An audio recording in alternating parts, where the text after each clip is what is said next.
ಇವತ್ತು ಬೆಳಿಗ್ಗೆ ಎದ್ದು ಯಾರ ಮುಖ ನೋಡಿದ್ನೋ ಏನೋ ಕೈ ಕಾಲಂತೂ ನಿಲ್ತಾನೆ ಇಲ್ಲ.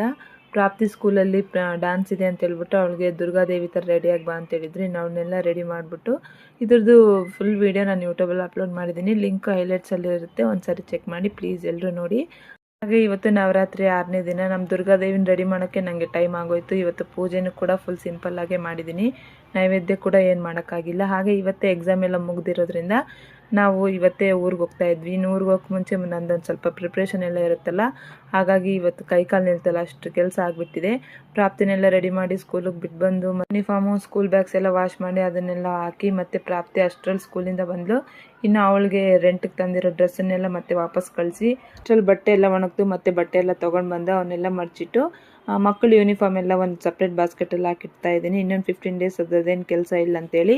ನಮ್ಮ ಮನೆಯವ್ರದ್ದು ಯೂನಿಫಾರ್ಮ್ ಎಲ್ಲ ಇತ್ತು ಪಾಪ, ಮತ್ತು ಅವ್ರಿಗೆ ಯಾಕೆ ಐರನ್ ಮಾಡ್ಕೊಳ್ಳೋದು ಅಂತ ಹೇಳ್ಬಿಟ್ಟು ಅದನ್ನು ಸ್ವಲ್ಪ ಐರನ್ ಎಲ್ಲ ಮಾಡಿಟ್ಟು ಇನ್ನು ಲಗೇಜ್ ಪ್ಯಾಕ್ ಕೂಡ ಮಾಡ್ಕೊಂಡಿರಲಿಲ್ಲ. ಲಗೇಜ್ ಎಲ್ಲ ಪ್ಯಾಕ್ ಮಾಡ್ಕೊಂಡು ಇನ್ನಿದ್ದೆ. ಅದು ಅಲ್ಲದೆ ಇವತ್ತು ಟ್ರೈನ್ಗೆ ಬೇರೆ ಹೋಗ್ತಾ ಇದ್ವಿ. ಎಷ್ಟು ರಶ್ ಇದೇನೋ ಏನೋ. ಈ ಮಕ್ಕಳನ್ನ ಇಟ್ಕೊಂಡು ಅಲ್ಲೆಲ್ಲ ಹೋಗೋದು ಸ್ವಲ್ಪ ಕಷ್ಟನೇ. ಇನ್ನು ನಾವು ಯಾವಾಗೇ ಜರ್ನಿ ಮಾಡಿದ್ರು ಕೂಡ ಊಟ ಮನೆಯಿಂದನೇ ತೊಗೊಂಡೋಗ್ತೀವಿ. ಊಟಕ್ಕೆ ಟೊಮೊಟೊ ರೈಸು, ಮೊಸರು ಮತ್ತು ರೈಸ್ ತೊಗೊಂಡಿದ್ದೆ. ಊರಿಗೆ ಹೋಗ್ಬೇಕನ್ನೋ ಖುಷಿಲಿ ಬೇಗ ರೆಡಿಯಾಗಿನೇ ಹೋಗ್ಬಿಡ್ತೀವಿ. ಆದರೆ ಮೆಟ್ರೋನಲ್ಲಿ ರೈಲ್ವೆ ಸ್ಟೇಷನಲ್ಲಿ ಮಕ್ಕಳನ್ನ ಹಿಡಿಯೋಕ್ಕೆ ಆಗಲ್ಲ. ಒಂದು ಮಾತು ಕೇಳಲ್ಲ ಪ್ರಾಪ್ತಿ ಮತ್ತು ಖುಷ. ಊರಿಗೆ ಹೋಗೋದಿರಲಿ, ಇದನ್ನೆಲ್ಲ ನೆನೆಸ್ಕೊಂಬಿಟ್ರೆ ಕೆಲವೊಂದ್ಸರಿ ಬೇಡ ಅನ್ಸ್ಬಿಡುತ್ತೆ. ಅಷ್ಟು ಕಾಡಿಸ್ಬಿಡ್ತಾರೆ ಇಬ್ಬರು.